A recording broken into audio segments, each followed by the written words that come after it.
To my channel. Thank you for tuning in to Pankaj Kumar's new channel. तो अगर आप इस चैनल पे नए हो तो इस चैनल को सब्सक्राइब कर लो। अगर आपके फ्रेंड ने आपको ये वीडियो भेजी है तो उसको थैंक यू बोल देना एक बार। तो ये इस वीडियो में आप लोगों को पता है कि फ़्लिपकार्ट पे सेल चल रही थी, बिग बिलियन डेज़ वाली।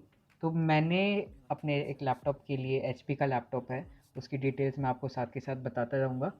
मैंने रैम मंगाई है 8 GB DDR4। ये रैम एक्चुअली बहुत अनोखी है, पता नहीं क्यों, क्योंकि मेरी इस लैपटॉप का मेरे को रैम कहीं पे भी मिला नहीं। अगर मैं टू द पॉइंट बताऊं तो जो मिला था वो थोड़ा ज़्यादा बजट से बाहर हो गया था। तो अभी मैंने क्या किया है कि मैंने रैम मंगाई है जहाँ पे उन्होंने मेंशन किया है कि 2400 मेगाहर्ट्ज़ या फिर MHz से लेके 2666 मेगाहर्ट्ज़ तक चलती है। सोडियम की रैम है जो कि मेरे कॉन्फ़िगरेशन से मैच होती है। तो ये उससे मिलती जुलती है, तो देखते हैं कि ये फिट होती है या नहीं।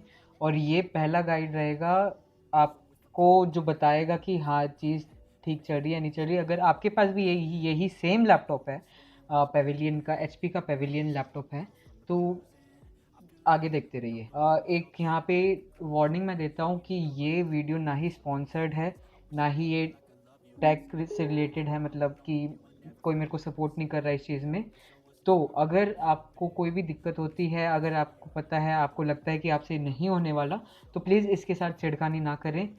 इसकी ज़िम्मेवारी मैं नहीं ले सकता कि अगर कुछ भी ख़राब हो जाए तो इसकी ज़िम्मेवारी मेरी नहीं है। मैं बस आपको एक how to do by your own self या फिर DIY बता रहा हूँ, जहाँ पे आप अपने आप ही ये चीज़ कर सकते हो। अगर पॉसिबल हुआ तो, अगर आपके हाथ थोड़े टेकी टाइप है या फिर आपको लगता है कि मैं कर सकता हूँ, तो ये वीडियो देख लो। अगर नहीं हो पा रहा, कोई बात नहीं। प्लीज़ अपने आप से कोई भी रिस्क मत लें, इसकी ज़िम्मेवारी कोई नहीं लेगा। मैं यही सलाह दूंगा कि आप किसी इलेक्ट्रॉनिक शॉप पे जाओ, लैपटॉप रिपेयर वाले पे, कंप्यूटर रिपेयर वाले पे जाओ। वहाँ से आप अपना जो ये रैम है वो इंस्टॉल करवा सकते हो।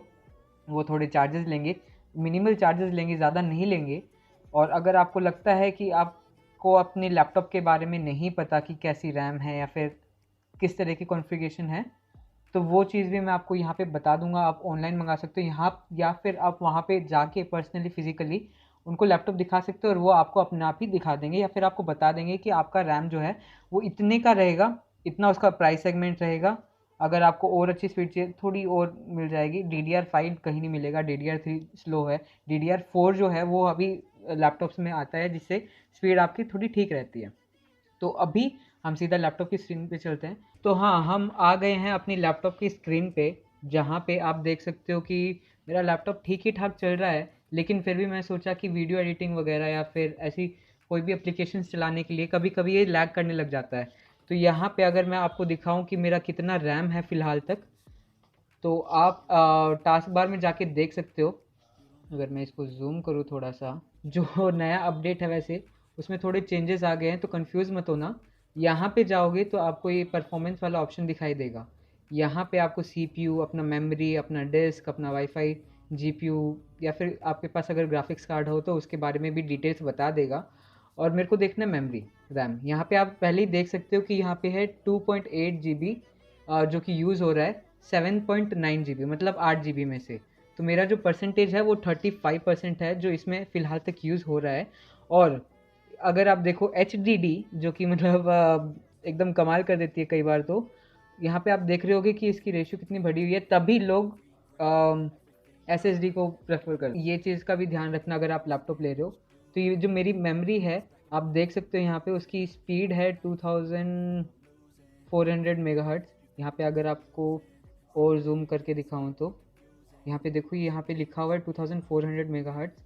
और स्लॉट जो यूज़ हो रखा है वो है 1, 2 में से। जो फॉर्म फैक्टर है वो है सोडियम, और जो पहले से हार्डवेयर ने रिजर्व कर रखा है वो है 136 MB। तो अब अगर हम बात करें मेमोरी कार्ड की, तो उसको भी हम खोल देते हैं। उसकी भी अनबॉक्सिंग हम आपके सामने ही करेंगे। अगर इसके बारे में बात करें तो यहाँ पे लिखा हुआ है 8 GB DDR4 crucial basic series works in both 2400 mAh।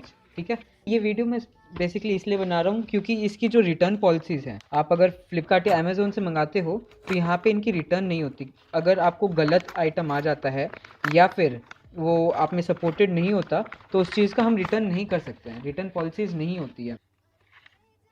भाई ये एक बार के लिए मैं डर गया था, मेरे को लगा कि इसमें है नहीं, लेकिन पीछे जब देखा तो है। ठीक है, मजाक की बात अलग। यहाँ पे आप देख सकते हैं मेरे को ये पड़ा 1954, जिसमें से अगर मैं टैक्स देखूँ तो टैक्सेबल वैल्यू है 1609 और मेरे को टैक्स लगा है 289 का, जिसमें से मेरा जो डिलीवरी चार्जेस है, शिपिंग चार्जेस है, वो भी 55 रुपीज़ का लगा है।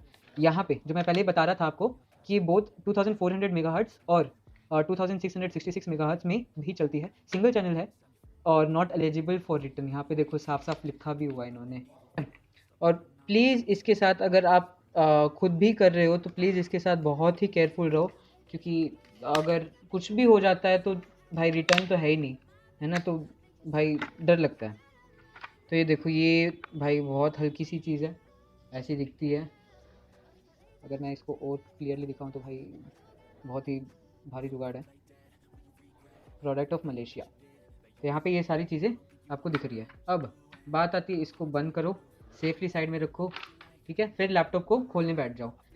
मतलब लिटरली अगर आपको पता है कि आपको ही करना है, भाई ये रखा हुआ है मैंने हीट सिंक के लिए, बहुत ज़रूरी है। आप लोग भी प्लीज़ एकदम नीचे मत रखो, नहीं तो जो इसकी एयर वेंट्स है वहाँ पे हवा ना जाने के कारण।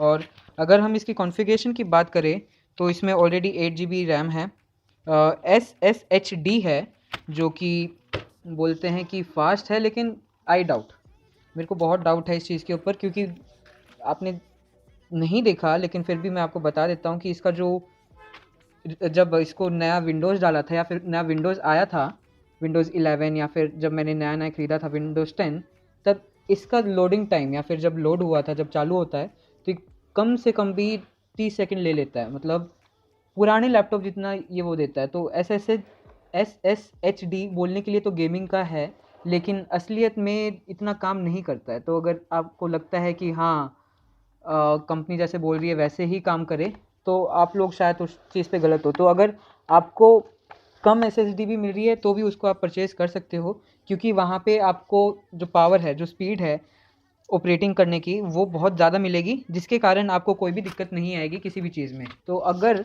हम बात करें और चीज़ों की, तो इसमें ग्राफिक्स कार्ड है 2 GB का, और ये है टच, जो कि टच स्क्रीन है, साथ में 360 एंगल ये घूम सकता है, ठीक है। और अगर इसकी सीरीज़ की बात करें तो ये 14 सीरीज़ है, 14BA152TX में हमारा ये लैपटॉप जो है ये अनस्क्रू हो चुका है। अब इसको हम खोल देंगे।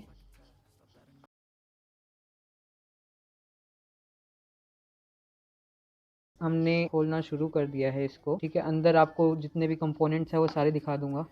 अगर कोई टेक्नीशियन वगैरह देख रहा है तो प्लीज़ नीचे बता दो कि मैं प्रोसेस सही कर रहा हूँ या नहीं, क्योंकि एक्चुअली में मैं इसको स्क्रू ड्राइवर के साथ खोल रहा हूँ, नहीं खोलना चाहिए। अगर आप यहाँ पे देखोगे तो यहाँ पे बहुत सारे स्क्रैचेस हैं, है ना।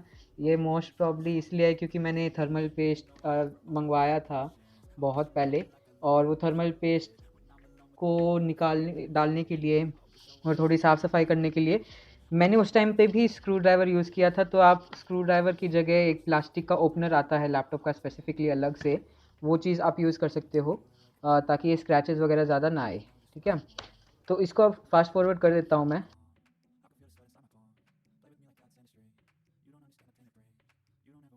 खुल तो गया है, लेकिन please be very careful while opening, क्योंकि यहाँ पे अभी भी पूरी ओपनिंग नहीं हुई है इसकी।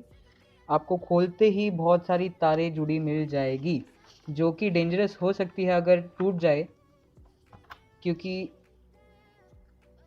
ये जो तारें हैं ये सीधा आपके कीबोर्ड और माउस से मिलती है। अगर ये आप देख रहे हो यहाँ पे, तो इनको पहले आप अनस्क्रू करो, वहाँ पे आपको नीचे एक क्लिप मिल जाएगी, उस क्लिप को आप निकाल दो और फिर आप ये लैपटॉप भी निकाल सकते हो, ठीक है। मैंने क्लिप निकाल दी है, क्लिप मैं आपको बाद में दिखाऊंगा, अभी अंधेरे में नहीं दिखेगा। तो ये जो कीबोर्ड है और माउस पैड है ये अलग हो जाता है यहाँ से, और इसका अभी थोड़ा काम हमारा फिनिश होता है। अब नेक्स्ट जो है, नेक्स्ट ये देख लो गाइस, ये होता है लैपटॉप के अंदर। ये इसकी बैटरी है जो कि थोड़ी फूली हुई है, इसको भी रिप्लेस करवाना है। ये उसकी SSHD है, और अगर हालांकि यहाँ पे हम देखें, मैंने एक दिन देखा था, तो ये HDD, ये रहा, यहाँ पे ये देखो HDD लिखा हुआ है ऑलरेडी। तो भाई हाँ, कंपनी कभी कभी पागल बना देती है। तो ये इनके सारे, और जो मैं आपको क्लिप बता रहा था वो ये है, जहाँ पे वो जो 3 माउस पैड और कीबोर्ड का अटैच था, वो ये था, ठीक है। इनको आप अनक्लिप कर लेना याद से, अगर वो टूट जाती है तो आप देख सकते हो कि कितनी पतली सी ये स्ट्रिप्स हैं। अगर ये टूट जाती है तो इनको रिप्लेसमेंट का कुछ ज़्यादा ही खर्चा आ सकता है। तो गाइज़ इस चीज़ को ध्यान में रखो, और अपना जितना भी अनस्क्रू वगैरह करने का है उसको आप पहले ही अनस्क्रू कर लो, ताकि कोई भी दिक्कत ना रहे। जैसे अब मेरा क्या है, मेरी जो रैम है वो यहाँ पे इसके पीछे की तरफ है, ठीक है। तो अब मेरे को क्या करना है, पहले जो ये HDD है इसको हमें निकालना है। क्यों निकालना है? क्योंकि हमें ये पूरा का पूरा ये खोलना पड़ेगा, और इसको खोलने के लिए हमें ये सारी जितने भी ये स्पीकर्स के हैं वगैरह वगैरह, ये जितने भी ये प्लग्ड इन है ये निकालने पड़ेंगे।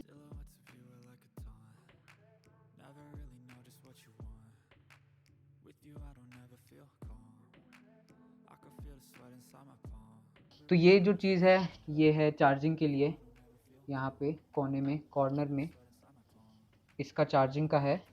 ये जो है इसका HDMI केबल है, ये इनके दोनों USB है। ये इसका C टाइप है। ये इसका SSD का जो हम कार्ड रीडर डालते हैं वो है, SD कार्ड जो रीडर है। ये इसके स्पीकर हो गए 2 यहाँ पे, ठीक है। ये 2 स्पीकर हो गए। ये एयर वेंट हो गया, यहाँ से ये पंखा हो गया इसका। और जो आप अपने ईयरफोन्स वगैरह डालते हो वो यहाँ पे आते हैं। तो ये ईयरफोन का हो गया, यहाँ से ऑडियो का हो गया इसका। मेरा इधर बटन है, HP के जितने भी पेवेलियन वाले हैं उनके लगभग इधर है। और बाकी जो आपकी प्रोसेसिंग लाइट होती है जो वाइट वाइट चमकती रहती है वो यहाँ पे है, ठीक है। ये है HP का लैपटॉप। और अब इसको मेरे को अनस्क्रू करने हैं, ये जितने भी यहाँ पे ब्लैक ब्लैक दिख रहे हैं। तो मैं इसको फास्ट फॉरवर्ड कर देता हूँ।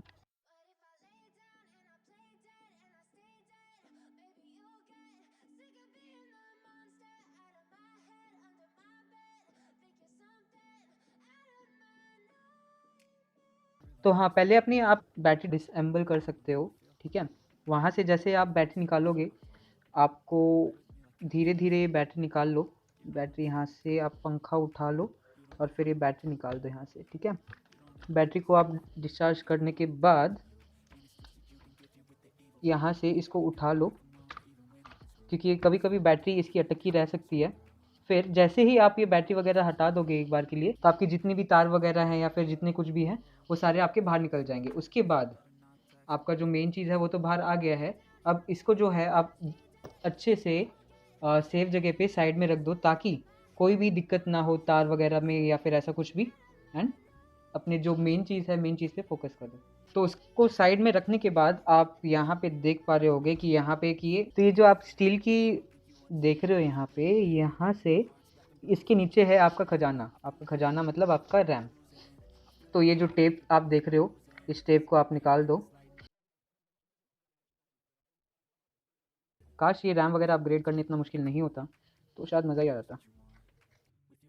ये टेप भी मेरी ओपन हो गई है। अब मैं इसको ऊपर की तरफ खींच दूंगा, जिसके बाद अपना ट्रेजर आ गया है गाइस बाहर, ठीक है। ये देखो जी, ये देखो। अब हमारा रैम, हमारा कीमती खजाना। फिर भी इसको इंस्टॉल करके देख लेते हैं, क्योंकि यहाँ पे जैसे अगर मैं आपको क्लोजली दिखाऊं तो यहाँ पे इन्होंने लिखा हुआ है DDR4 RVS 1.2 वाट। तो ये 1.2 वाट ही है, ठीक है। और अगर हम इसको जी, प्रेस तो हो गई है, सेम चीज़। ओके, इसको बंद कर देते हैं वापस से। तो गाइस आपको 2-3 क्लिक की आवाज़ आएगी, इसका मतलब बंद हो गया है, ठीक है। ओ शिट, हमारा गम सूख गया है, लेकिन नो इश्यूज़, हम इसी से काम चलाएंगे। गाइस हल्के हाथ से आप थोड़ा सा इसको प्रेस कर दें, ये नहीं कि उसके अंदर ही मार दें, लेकिन हल्के हाथ से इसको प्रेस कर दो और इसको थोड़ा सा चिपका दो, ठीक है। उसके ऊपर ये काली टेप वापस से लगा दो। रिप्लेस विद HP स्पेयर, मेरे को नहीं पता ये चीज़ क्या है तो मैं इसको नहीं छेड़ूंगा। Even when I've been screwed, dolls full of pins, pierce my heart straight through.